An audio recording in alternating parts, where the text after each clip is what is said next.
Muito bem, vamos abrir nossas Bíblias no livro de Atos, capítulo 1, versículo 1. Atos 1, versículo 1.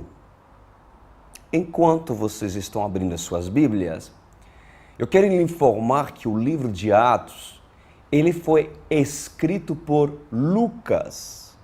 Pois bem, quem era Lucas? Lucas era um discípulo de Jesus que, na verdade, não andava na sua época, como discípulo com o mestre, porém se tornou um homem cheio do Espírito Santo, que testificou, sim, por meio do Espírito Santo, daquilo que Deus fez em época quando o mestre estava no meio de nós. Lucas era um médico, então a perspectiva, a visão de Lucas é muito interessante, principalmente quando ele expõe o Evangelho, né? Um dos Evangelhos foi escrito por Lucas, por intermédio do Espírito Santo, claro, mas o livro de Atos é realmente uma continuidade, na verdade, daquilo que Lucas recebeu por parte de Deus. Então, no livro de Atos, capítulo 1, versículo 1, diz: em meu livro anterior, Teófilo, escrevi a respeito de tudo o que Jesus começou a fazer e a ensinar. Lucas está falando aqui de um livro anterior que ele escreveu. Qual livro estava se relatando? Do Evangelho. Porque, na verdade, o Evangelho e também o livro de Atos era um volume só no início. E depois foi, vamos falar, fragmentado para separar, né, o que seria o Evangelho daquilo que Deus iniciaria através dos discípulos, né? Ou seja, nada foi alterado da Bíblia em relação a isso. Isso não difere absolutamente na modificação bíblica. Porém, antes, quando Lucas escreveu, havia tipo como se fosse o volume 1, volume 2, ok? Em duas partes. E separamos e colocamos na Bíblia os Evangelhos, né? E também o livro de Atos. Então, Lucas revela o livro anterior a Teófilo e diz assim: escrevi a respeito de tudo que Jesus começou a fazer e a ensinar, até o dia em que foi elevado aos céus, depois de ter dado instruções por meio do Espírito Santo aos apóstolos que havia escolhido. Como isso é importante, meus queridos. Se tem algumas pessoas que duvidam em relação à Bíblia, em relação aos Evangelhos, né? Existe uma linha de pessoas que dizem assim: bom, tudo bem, no Novo Testamento posso acreditar em algumas coisas, mas a lei, eu não acredito no Deus da lei, outros não acreditam em certos acontecimentos no Novo Testamento. Meus queridos, o Espírito Santo instruiu os apóstolos. O Espírito de Deus vivo deu capacitação sobrenatural. Não foi apenas informações ou capacitações intelectual de conhecimento, mas é o Espírito Santo que revelou aos apóstolos por meio de Jesus e também quando Jesus foi para o céu, nós vamos ver a promessa que Deus deu para seus apóstolos de receberem o próprio Espírito Santo, né? Então, há uma inspiração que Deus deu para os apóstolos da igreja primitiva. Por isso que nós devemos guardar e viver essa experiência, assim como eles viveram. Continuamos. Depois do seu sofrimento, Jesus apresentou-se a eles e deu-lhe muitas provas indiscutíveis de que estava vivo. Apareceu-lhes por um período de 40 dias, falando-lhes acerca do reino de Deus. Depois da sua ressurreição, Jesus ele não foi diretamente para o céu.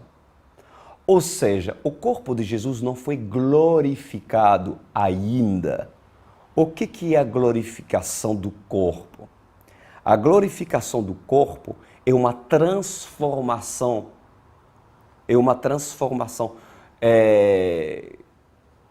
De um corpo mortal para um corpo glorificado, ou seja, imperecível.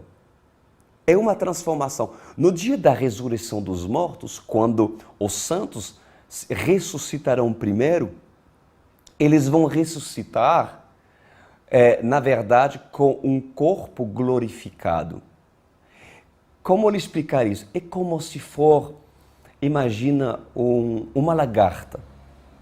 Uma lagarta, ela tem um corpo, ela tem uma aparência, não é? Mas uma lagarta, para se tornar borboleta, ela tem que entrar num casulo, ou seja, num processo de transformação. E ali, com esse processo criado por Deus, essa lagarta, que não tem às vezes uma aparência muito formosa, mas uma lagarta que rasteja, que pertence nas regiões baixas, da terra, ela vai sair do casulo para sair com um corpo totalmente diferente, uma borboleta formosa, azul, com várias cores. Pois é assim, os santos que têm uma promessa, eles serão glorificados.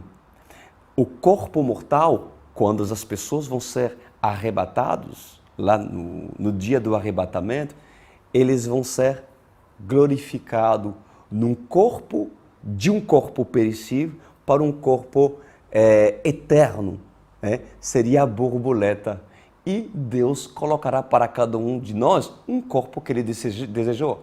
Mas Jesus, quando apareceu para seus discípulos, durante uns 40 dias, várias experiências eles tiveram com os discípulos, Jesus ainda tinha os cravos, os buracos nas mãos dos cravos da cruz, Obviamente ele não estava cheio de sangue, ele tinha uma aparência que o Pai quis lhe dar, mas ainda seu corpo não era glorificado.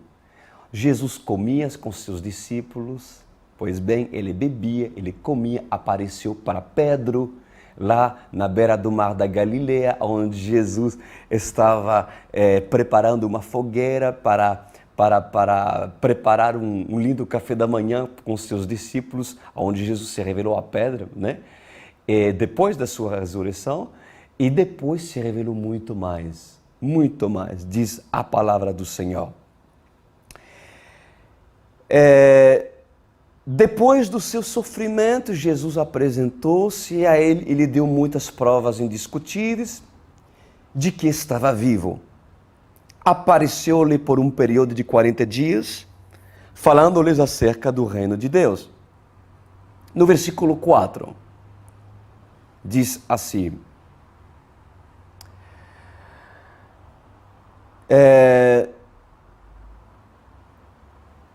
certa ocasião, enquanto comia com eles, deu-lhes esta ordem: não saiam de Jerusalém, mas esperem pela promessa do meu Pai, da qual lhes falei.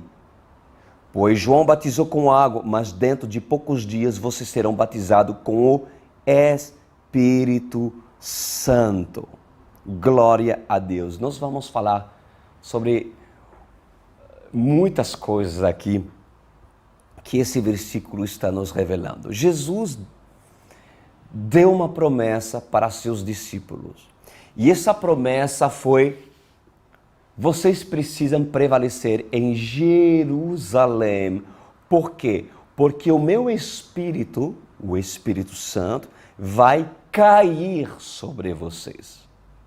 Vocês precisam entender que antes desse acontecimento, antes dessa promessa acontecer,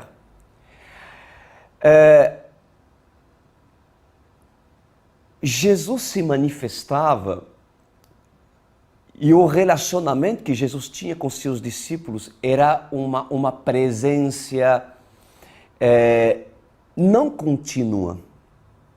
Porque Jesus se fez homem, tendo o Espírito Santo, obviamente, né, sendo o próprio Deus na terra, porém, Jesus se ausentava.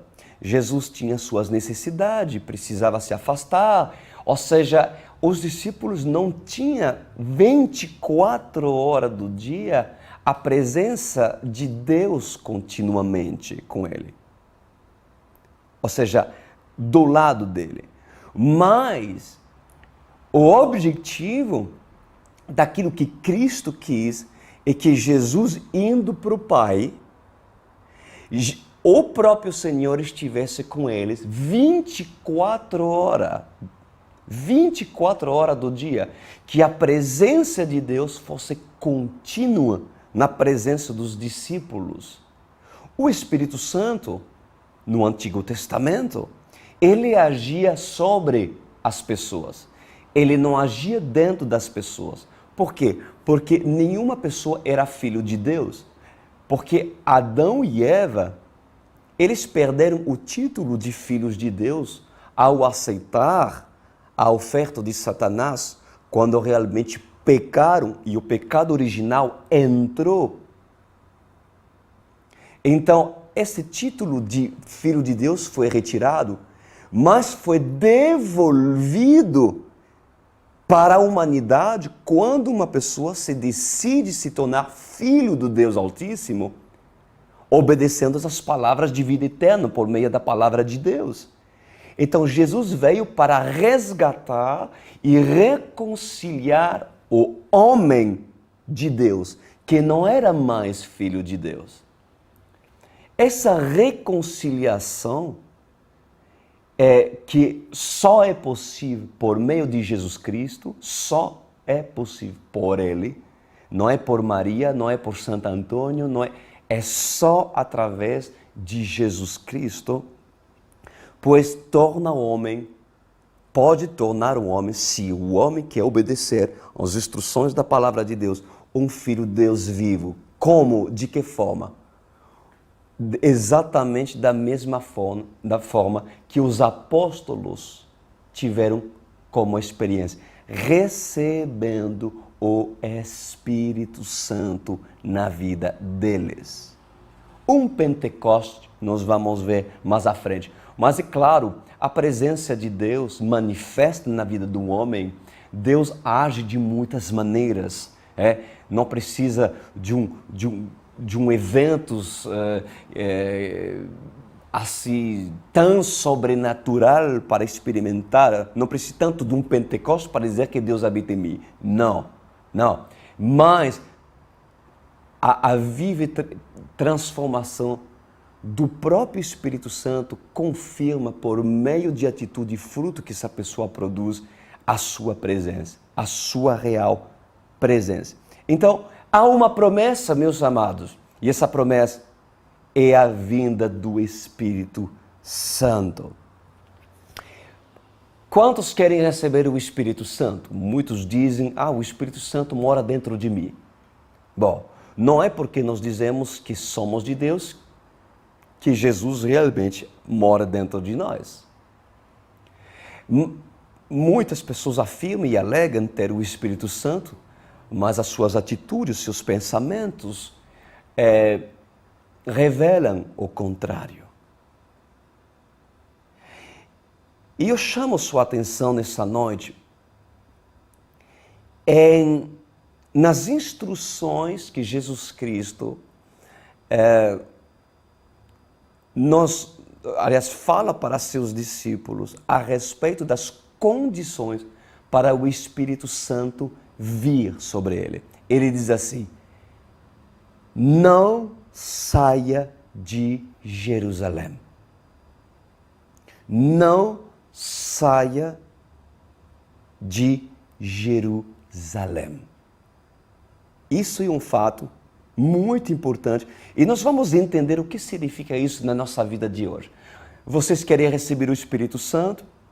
Eu quero o Espírito Santo, mas essa condição é, primeiro, nós não devemos sair de Jerusalém.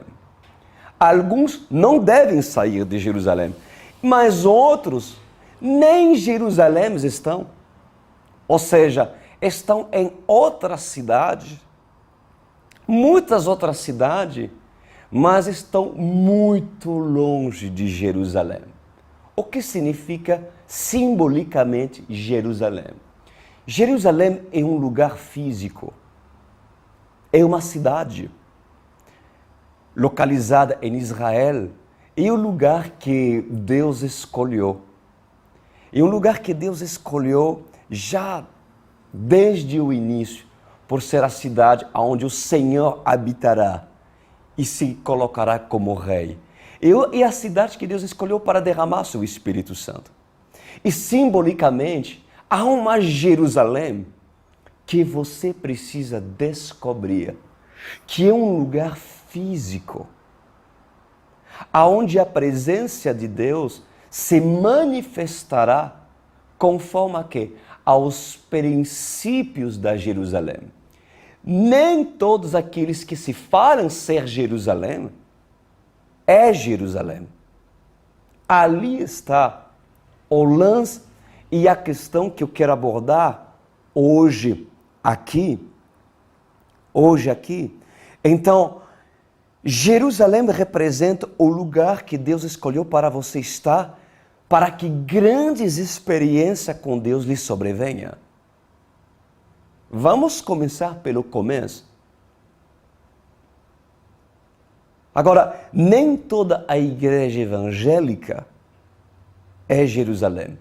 Nem todas as ramificações cristãs que afirmam ser Jerusalém é Jerusalém.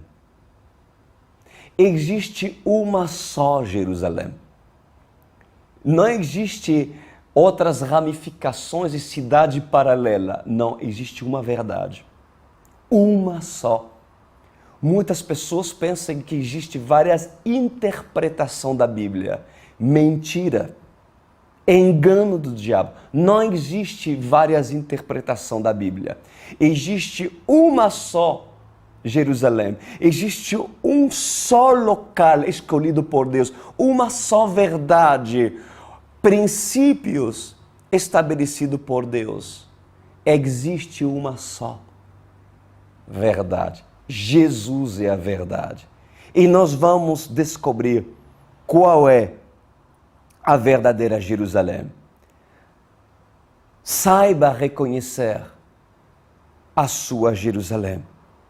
Identifica sua Jerusalém, a cidade, o abrigo escolhido de Deus.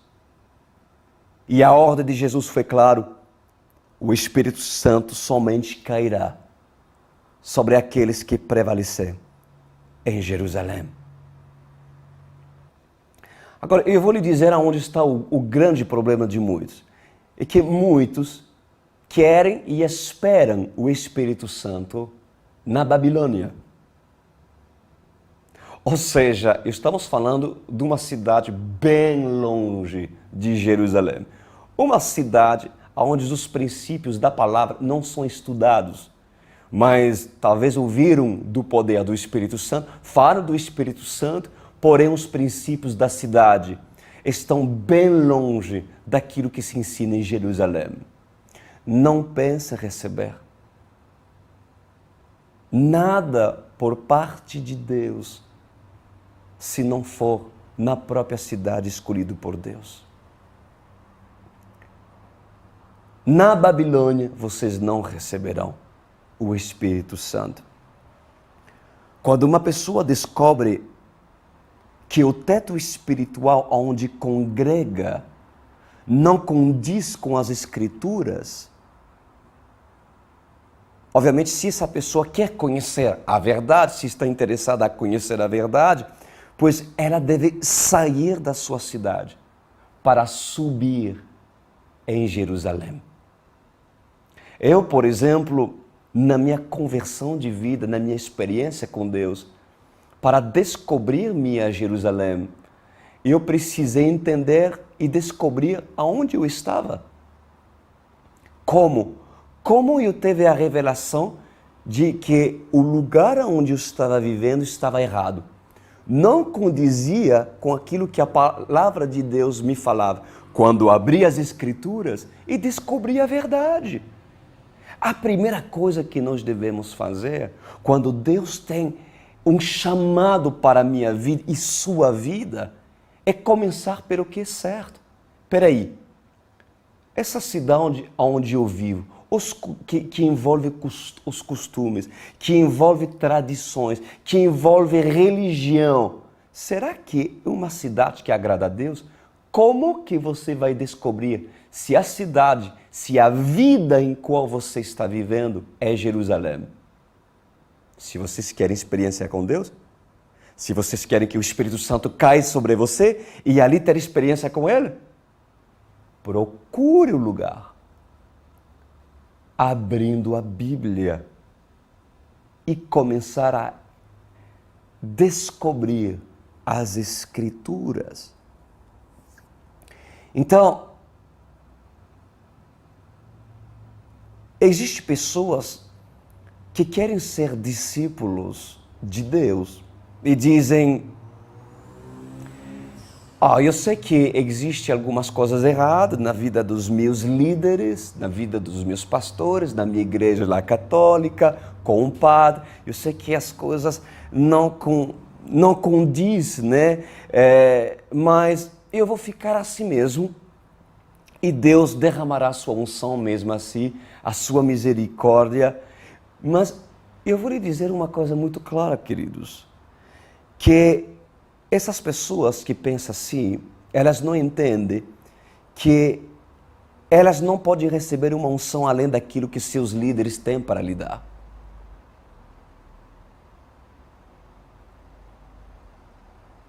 Um dia, eu me lembro em casa, eu tive a oportunidade de conversar com um padre da minha cidade, Santo Bankov. E nós almoçamos e eu falei: padre, eu exponho algumas coisas, alguns pontos da palavra de Deus, pontos muito claros que está escrito na Bíblia. E que não condizia com aquilo que a própria Igreja Católica estava colocando. E ele me diz: é verdade, isso é verdade, mas o que nós vamos fazer? Eu não tenho hoje como sair do sistema. Aonde eu irei? O que eu vou fazer? Toda a minha vida estudei. E agora eu não sei o que fazer. Há muita gente, não apenas padres, mas também pessoas que estão muitos anos em um sistema religioso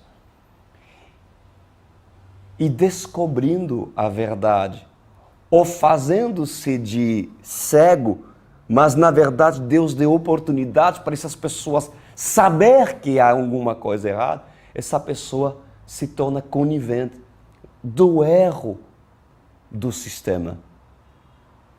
Mas um dia o Senhor cobrará essas pessoas, seja na igreja evangélica, de líderes corruptos. E você sabe, para muitos, você sabe disso, mas você fica com a boca fechada e dizer: afinal, cada um prestará conta com seus próprios atos. Mas o grande problema em tudo isso é que você está recebendo unção dessas pessoas. Nós devemos saber escolher a nossa Jerusalém. Qual preço você estará disposto a pagar para você sair da sua cidade, para subir e levar seu sacrifício em Jerusalém? Muitas das vezes o seu sacrifício para Jerusalém, as pessoas saíam da sua cidade para levar seu sacrifício em Jerusalém, no templo do Senhor. O seu sacrifício pode ser sua religião, o sistema no qual você participa. E para muitos pode se tornar algo, eu vou abandonar a igreja que eu nasci, que eu fui ensinado desde minha infância. Eu fui católico, apostólico e romano. Meus pais me ensinaram na igreja e falaram acerca de Jesus, mas eu não conhecia Jesus.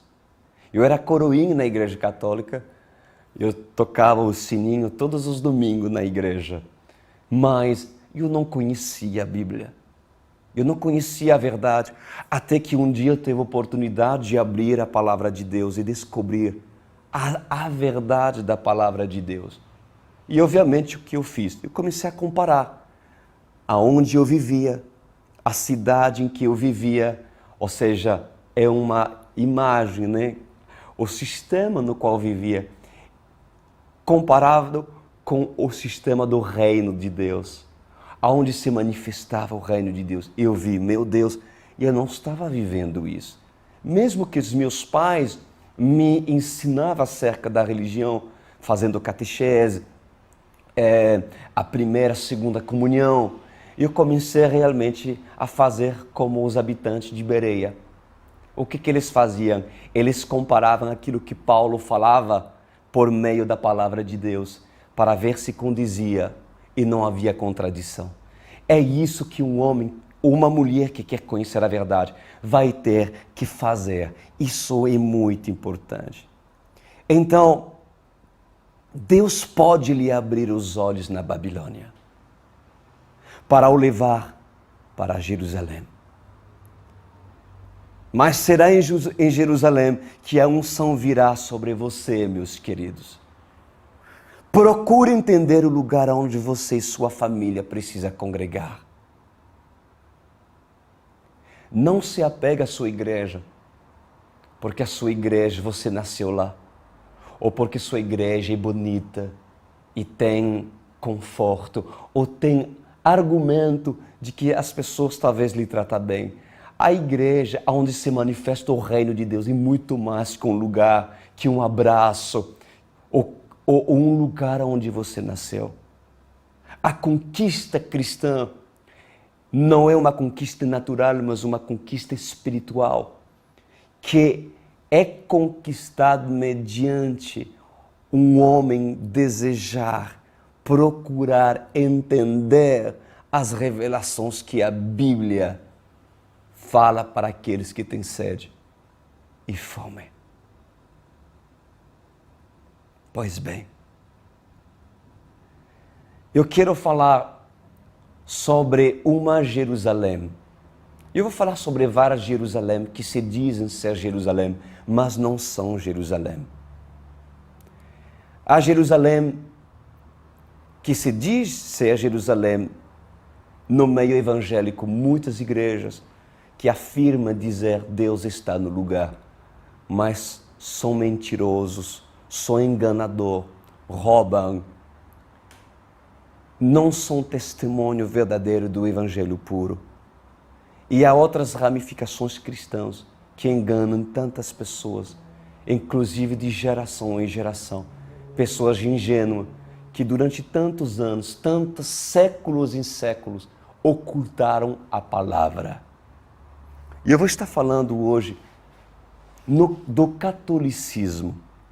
O catolicismo, é muito provável que muitas pessoas estão nos vendo católicos. Eu quero lhe dizer acima de tudo, primeiro, que as minhas considerações e que essas palavras que eu vou falar não é para confrontar e ofender sua vida, mas tem como propósito ofender-se o sistema errado.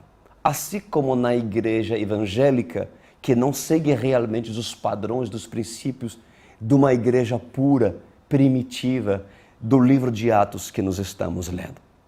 Eu vou começar na igreja católica e nas próximas terça-feiras certamente eu falarei sobre a igreja evangélica. A igreja católica, sim, é bem longe de ser a Jerusalém. Como eu já lhe falei, eu sei do que estou tratando, porque um dia eu fui católico Nem todos que se falam cristãos, Senhor, Senhor, entrarão no reino de Deus. Mas nós vamos entender muitos fatos históricos que eu vou estar abordando para vocês entender. Todos aqueles que estão nos vendo, queridos, por favor, pare e procure entender com o poder e a graça do Espírito Santo aquilo que Deus precisa lhe fazer entender para que seus olhos se abrem. Em nome de Jesus Cristo. Vamos analisar certos pontos para decifrar muitos enganos da Igreja Católica Apostólica Romana. Primeiro, nós vamos falar sobre a figura Maria. A figura de Maria, eu quero lhe falar que Maria foi uma mulher excepcional. Certamente, dentro de tantas mulheres ilustras na Bíblia, uma das mulheres, como houve Débora, que foi uma juíza, e também, claro, conhecidíssima Maria, mãe de Jesus, filho do homem, né? Ou seja, mãe de Jesus como filho do homem nascido de carne. É uma mulher que se destacou na sua época, escolhida para ser uma mulher que emprestaria seu corpo para receber o Filho do Deus vivo, concebendo por meio do Espírito Santo o Filho do Deus vivo. Uma mulher excepcional, obediente e escolhida com todas essas características justamente para cumprir um propósito maravilhoso. Nós vamos falar sobre ela, sobre o lugar que ela não ocupa no seu assento. Nós não podemos colocar uma pessoa num lugar errado, numa posição que ela não ocupa na luz da palavra de Deus. Isso é errado, isso não é desrespeito. Isso é errado e é pecado colocar Maria na posição que ela não ocupa verdadeiramente. Nós vamos falar de Maria. A Igreja Católica diz que Maria ela é mediadora, ou seja, ela é mediadora entre o Pai e os homens. Mas isso é um grande engano, meus amados. Ela não é mediadora. Olha só, em 1 Timóteo, capítulo 2, versículo 5. E eu vou falar muitos versículos bíblicos hoje. Se vocês querem anotar, anotem. Os queridos católicos que estão nos vendo, outras religiões, vocês podem anotar para depois você ler com tranquilidade esses versículos. Pega uma caneta, pega um papel. Olha só, 1 Timóteo 2,5 diz assim: porquanto há um só Deus e um só mediador entre Deus e os homens, Cristo Jesus. Não existe dois mediadores, mas um só, Jesus Cristo, entre Deus e os homens. Desde quando Maria, mãe de Jesus, como sendo filho de Deus, filho do homem, seria mediadora? Isso não é verdade. O qual a si mesmo se deu em resgate por todos, testemunho que se deve prestar em tempos oportunos, diz a palavra. Bom, eu vou estar falando agora e abordando um tema também que deve fazer com que você entenda que o sistema da religião católica está realmente ensinando muitos enganos para as pessoas, no qual também um dia eu entendi e percebi. Então eu precisei sair do sistema para entrar na palavra de Deus e buscar a verdade. Veja bem, vamos falar sobre imagem e idolatria. A imagem, que é a adoração à imagem, que é uma idolatria, em Levíticos 26, 1. Levíticos 26, 1 diz assim: não fareis para vós outros ídolos, nem vos levantareis imagem e escultura, nem coluna, nem poreis pedras com figuras na vossa terra, para vos inclinares a ela, porque eu sou o Senhor vosso Deus. Meus queridos, se Deus proíbe que nós façamos imagem, esculturas de figuras em pedras, a primeira coisa que é ensinado é justamente colocar Maria em forma de imagem, esculturas. O que dizer dos santos, de homens mortais, né? Que a Igreja Católica supostamente afirma e fala sobre canonização. Da onde se viu isso, meus queridos? Isso é contra as Escrituras. Isso é contra as Escrituras. Agora, consultar Maria, a imagem de Maria, será? Quando consulta a Maria, a imagem de Maria, será que isso é certo? Veja bem, olha só o que fala em Deuteronômio 5, do versículo 8 a 10. Olha que diz, não fará para ti, não fará para ti imagem de escultura, nem semelhança alguma do que há embaixo na terra. Um pouco mais à frente diz assim, não encurvarás a ela, nem a servirá. Desde quando uma pessoa vai se curvar diante de uma estátua, mesmo representando uma pessoa que um dia foi uma pessoa obediente a Deus? Desde quando a palavra de Deus ensina isso? Calma, e eu vou falar de onde vem tudo essas coisas. E eu vou falar porque muitos católicos, muitos cristãos não sabem de onde vem, quando surgiu essa consultação a Maria, essa inclinação aos santos. Vocês vão descobrir hoje, e espero que isso lhe ajude a descobrir a Jerusalém no qual você precisa encontrar.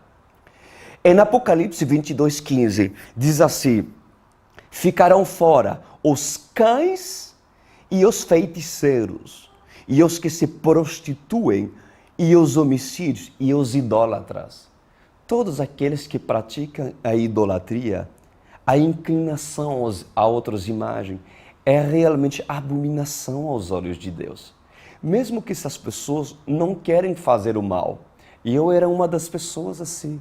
No passado, eu era muito adepto à imagem de Maria. Mas muito adepto.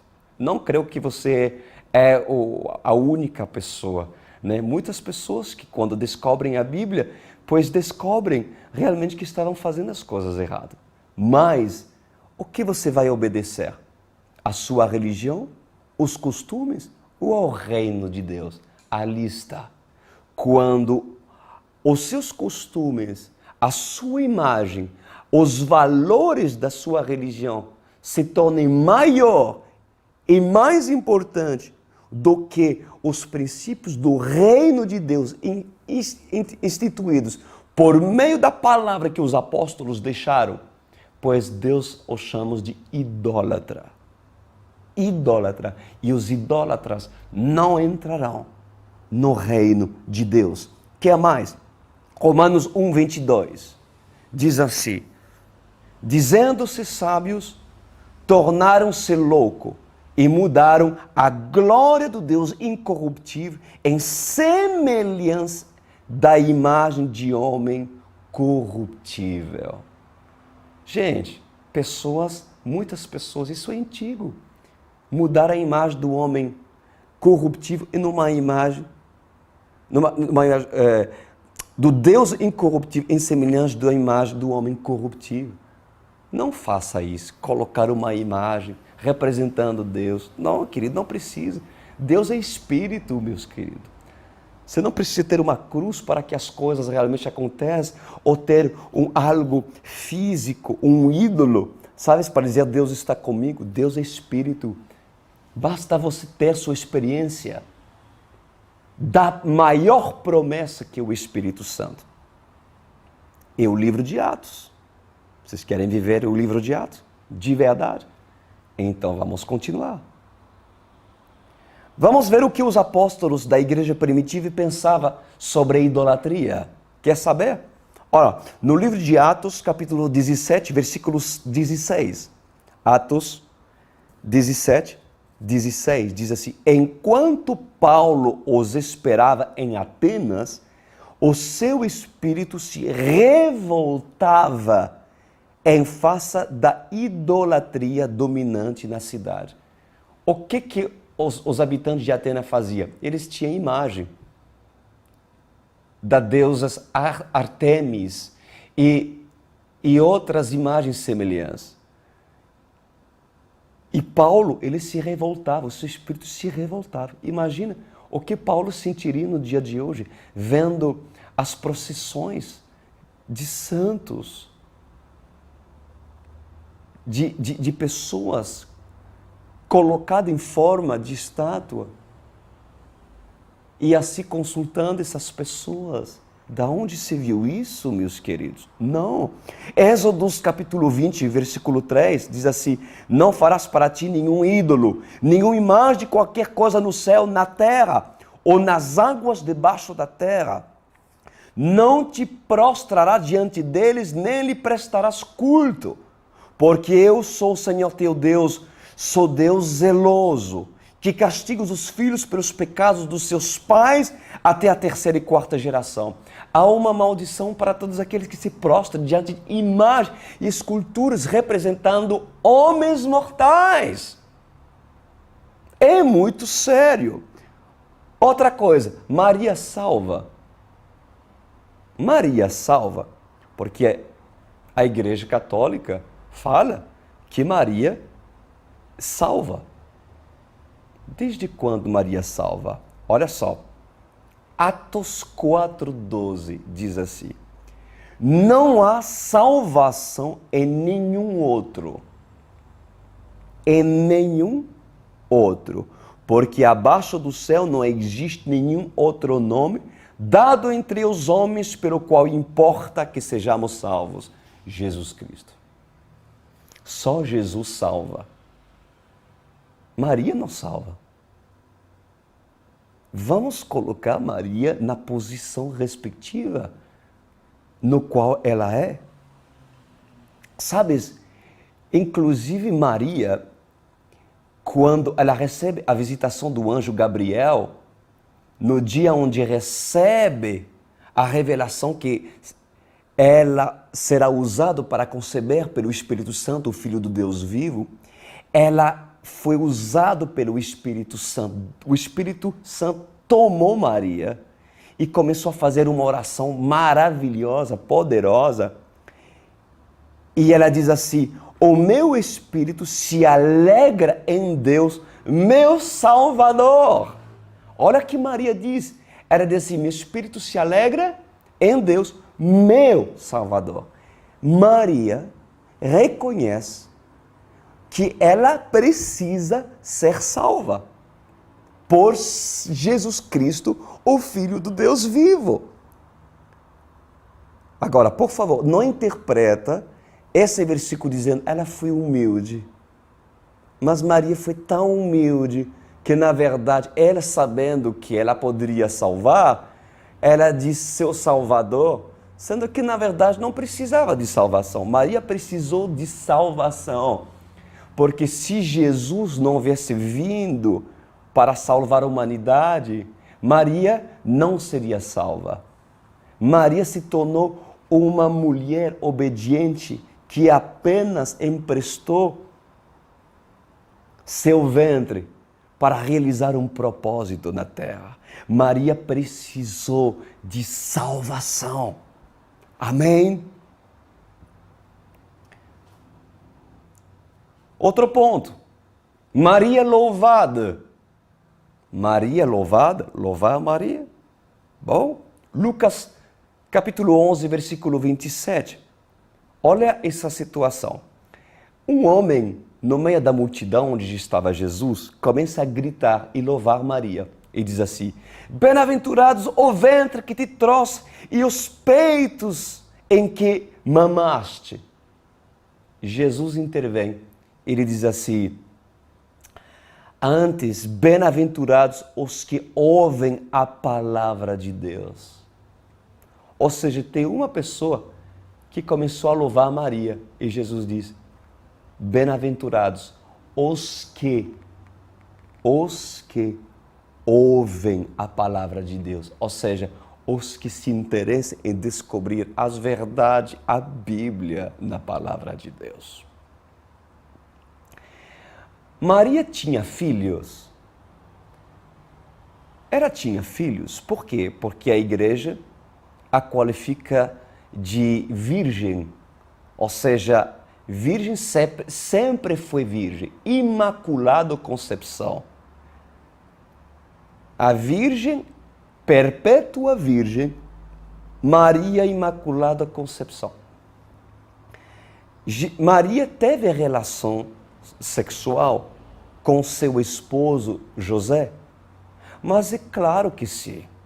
Mas não, obviamente, Maria se preservou virgem quando concebeu Jesus, ela esteve na virgindade. Isso é claro, né? Porém, depois de ter Jesus, Maria teve outros filhos. Jesus teve irmãos. Ele teve irmão. Meio-irmão, porque Jesus foi o único concebido, né, que veio do Senhor para se tornar o verbo, que se fez carne. Mas Jesus tinha irmãos. Não, pastor, como não? Olha só. Em Marcos 3:31, Marcos 3:31 diz assim: seus irmãos, falando de Jesus, e sua mãe, e estando de fora, o mandaram chamar. Jesus tinha irmãos. Olha só, Marcos 6:3, mais um ponto que Jesus tinha irmão. Então chegaram a mãe e os irmãos de Jesus. Chegou a mãe e irmãos de Jesus. Ficando de lado de fora, mandaram alguém chamá-lo. Marcos 6:3 diz assim: não é este o carpinteiro, filho de Maria e irmão de Tiago, José, Judas e Simão? Não está aqui conosco as suas irmãs? Pois Jesus teve irmãs, teve irmãos também. Entenderam? Pois bem, Atos 1:14 diz assim: todos eles se reuniram sempre em oração com as mulheres, inclusive Maria, a mãe de Jesus, e com os irmãos dele. Gente, precisamos ler a Bíblia. O povo perece por falta de entendimento, por não realmente se apegar nas Escrituras. A Bíblia é clara. Gálatas 1:19 diz assim: depois de 3 anos, subi a Jerusalém para conhecer Pedro pessoalmente e estive com ele 15 dias. Não vi nenhum dos outros apóstolos, a não ser Tiago, irmão do Senhor. Tiago era um apóstolo, irmão do Senhor. Mas muitos podem falar: mas está falando de irmão como se fosse irmão em Cristo, né? Não. A Bíblia separa os apóstolos, que eram também irmãos em Cristo, se nós falamos assim. Não, separaram os irmãos, a não ser Tiago, irmão e apóstolo do Senhor, irmão do Senhor Jesus. Quem tem ouvidos para ouvir, ouça. Maria Imaculada, ou seja, a Igreja Católica diz que Maria nunca pecou. Imaculada Concepção, ou seja, que ela foi concebida sem pecado. Gente, isso é um absurdo, meus queridos. Isso não é verdade. Romanos 3:10 diz assim: não há justo, nem sequer um. Não há justo, nem sequer um. Não há quem entenda, não há quem busque a Deus, todos se extraviaram. A uma se fizeram inúteis. Não há quem faça o bem, não há nem um sequer. Todo homem, depois da queda de Adão e Eva, todos se mancharam e nasceram do pecado original. Não há justo nenhum sequer. Se Maria nascesse sem pecado, imaculada, vocês precisam entender que ela nasceria sem pecado. Olha, que seria já justa desde o nascimento. Mas não é verdade. Isso é engano. É uma doutrina errada. Como eu já lhe falei, Maria não foi virgem sempre. Não foi sempre virgem, entendeu? Ou seja, depois da sua concepção de Jesus, ela se uniu com José. Quer ver? Em Mateus 1,25, diz assim, contudo, José não a conheceu. Quem era José? O esposo de Maria. Não a conheceu, não se uniu com ela, enquanto ela não deu luz um filho a quem pôs o nome de Jesus. Enquanto depois se uniu com ele. Que é isso?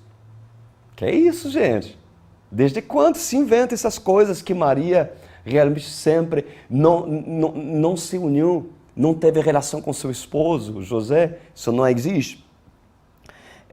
Bom, em relação a aparições, mas Maria apareceu ali. Meus queridos, 2 Coríntios 11, 14 diz assim, é não de admirar, porque o próprio Satanás se transforma em anjo de luz. Eu quero lhe falar que um dia eu tive sim uma experiência nos Estados Unidos, quando eu era devoto de Maria. Isso eu falo no meu testemunho, no Audio Bless, para as pessoas que querem ouvir. Foi num lugar onde eu fui convidado, onde supostamente aparecia a Virgem, né, Maria, uma vez por ano, e onde muitas pessoas poderiam ter sua experiência tirando foto no céu. E algumas pessoas tinham suas experiências e aparecia a Virgem com os braços abertos e uma porta. Então eu queria ter essa experiência. Naquela época eu fui com uma pessoa que foi junto comigo nos Estados Unidos, em Miami. Então eu fui lá e eu tirei uma foto do céu. Eu queria a minha experiência. E a pessoa que estava comigo também tirou sua foto. E na minha foto apareceu uma foto assustadora. Para ser claro, um rosto de um demônio. Eu fiquei muito apavorado. Naquela época eu não conhecia a palavra. E eu fiquei muito triste. Mas na foto da outra pessoa, apareceu Maria com braços abertos e uma porta. Aí eu falei, meu Deus, Senhor, por que aparece comigo essa imagem e com essa pessoa? Maria, e foi uma coisa, claro, eu falo em nome de Jesus, pessoal, é verdade aquilo que eu falo. Agora, o que aconteceu comigo? Que o Senhor quis me mostrar aquilo que estava atrás de tudo isso. Satanás, ele engana. A aparição em Fátima foi relatada por crianças que não tinham conhecimento da palavra de Deus, meus queridos. Crianças ingênuas que não conheciam a Bíblia. A Igreja Católica, desde séculos em séculos, escondeu as Escrituras, a verdade do povo. Era escrito em latino e escondido para que as pessoas não pudessem ler sequer a palavra de Deus. E ali Roma colocava suas doutrinas para poder influenciar por meio do clero, do concílio, do Vaticano, muitas pessoas e, infelizmente, dominá-la para que o povo esteja debaixo do seu domínio. E a Igreja Católica sabe acerca disso. E sabe mesmo, inclusive, já pediu perdão por muitas coisas abomináveis que no passado cometeu. Entenderam, queridos? Então, nós devemos acordar acerca desses assuntos. Você sabia que foi em 1870 que foi decretada a lei confirmando a infalibilidade papal por Pio IX? Pio IX era um papa que se autoproclamou infalível. Ou seja, ele decidiu que a partir dele, todos os papas que viriam seriam infalíveis, que nunca errariam. Por quê? Seriam dirigidos pelo Espírito Santo e que nunca erraria. Nunca erraria. Como assim? Justo depois dessa proclamação por Pio IX sobre essa infalibilidade, foi decretado o dogma da Imaculada Concepção de Maria, mãe de Jesus, a partir de 1870. Antes disso, não tinha Maria como Imaculada Concepção. Agora, o Papa infalível? Infalível? Vamos falar de Pedro. Você sabe que Pedro, que supostamente, segundo a Igreja Católica, foi o primeiro Papa, mas na verdade, se for assim, então eu acreditaria. Porque o primeiro, o homem, o fundador da Igreja primitiva foi Pedro. Nós devemos conhecer e assim obedecer os princípios que Pedro recebeu por meio do Espírito Santo. Então, se for assim, vamos obedecer a Pedro. Pedro não era infalível. Pedro pecava, Pedro errou. A Bíblia fala no livro de Atos que ele foi... não foi nem um livro de Atos, foi em Gálatas 2:11. Pedro foi exortado por Paulo numa situação em que Pedro estava com os gentios e quando viu os judeus, ele se escondia, ou seja, fugia para não ser visto dos judeus. E adotou uma atitude hipócrita. E a Bíblia diz que Paulo veio isso, se revoltou e o exortou e o condenou por sua atitude hipócrita e errada. Agora, Pedro infalível? Um papa infalível? Da onde se viu isso? Um homem de Deus, ele pode errar. Ele pode errar, mas nós temos um Deus, né? Um advogado que é fiel e pode perdoar os nossos pecados. Mas desde quando um Papa se impõe a sua infalibilidade, como Pio IX colocou, e a partir dessa arrogância, prepotência, surgiu justamente a imposição do dogma da Maria Imaculada Concepção. Que é isso? Depois de Pio IX veio Pio XII, que proclamou a ressurreição de Maria e a entronizou rainha do universo.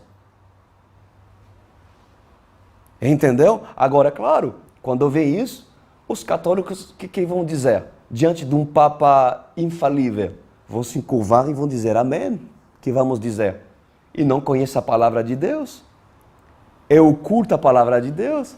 Porque está em latim, porque não descobre. E agora? É hora de acordar, meus queridos. É hora de acordar. E eu termino. Também, gente, casos como Joana d'Arc, que na sua época foi condenada e a Igreja Católica a queimou. Inclusive numa cidade perto da França, onde eu morava, em Rouen, queimada viva por ser uma feiticeira, segundo eles. E depois, pouco tempo depois, ela foi, em 1820, canonizada, segundo a história, o Papa Benedicto foi para o inferno, resgatou lá a Joana d'Arc e a colocou como a santa. Gente, que absurdo! Aonde está a infalibilidade papal do homem? Isso é arrogância. Então, isso são as fases da Igreja Católica, querido. A Igreja Católica, ela não virou aquilo que ela é do dia para o outro. O dogma da Igreja Católica, ela foi colocado passo a passo, progressivamente. A veneração dos anjos e santos, ela começaram no ano 375 depois de Cristo. A exaltação de Maria começou no ano 431 depois de Cristo. Mas onde está isso? Na igreja primitiva. Isso é a Jerusalém, aonde Deus se manifesta por meio do seu Espírito Santo.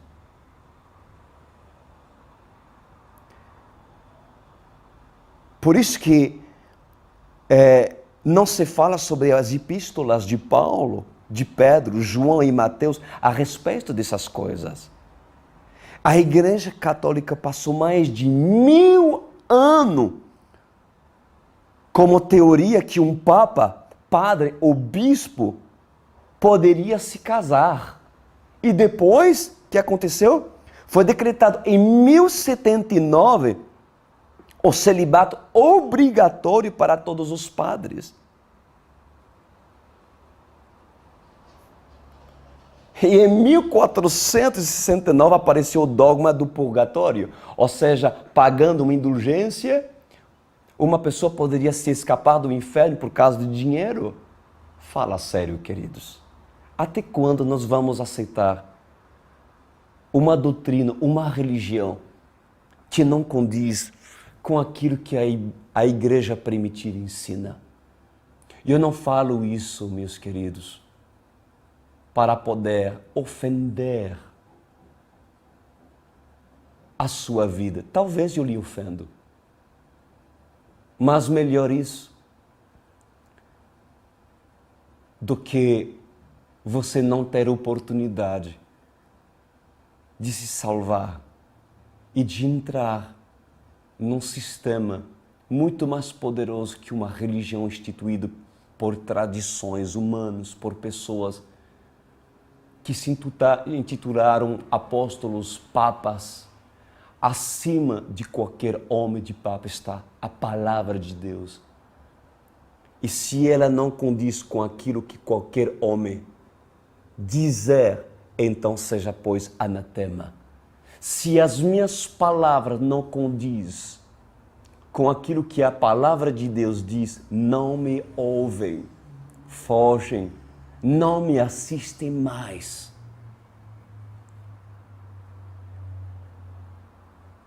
Eu vou orar por sua vida. Meu Senhor, eu lhe agradeço por aquilo que foi falado. Essa palavra foi gravada e essas pessoas terão oportunidade de reouvir quantas vezes que for possível essas palavras, para se assegurar que aquilo que eu falei por intermédio do Teu Espírito Santo é verdade. Que muitos possam sair da Jerusalém que pensava ser, mas não é. Em um lugar bem longe de ser a Jerusalém verdadeira, aonde o Senhor quer se manifestar e se revelar, para assim trazer seu sacrifício e subir na cidade santa. Certamente essa pessoa vai precisar abrir mão de um sistema. Talvez para ir e subir a Jerusalém e prevalecer em Jerusalém, será necessário confrontar um parente.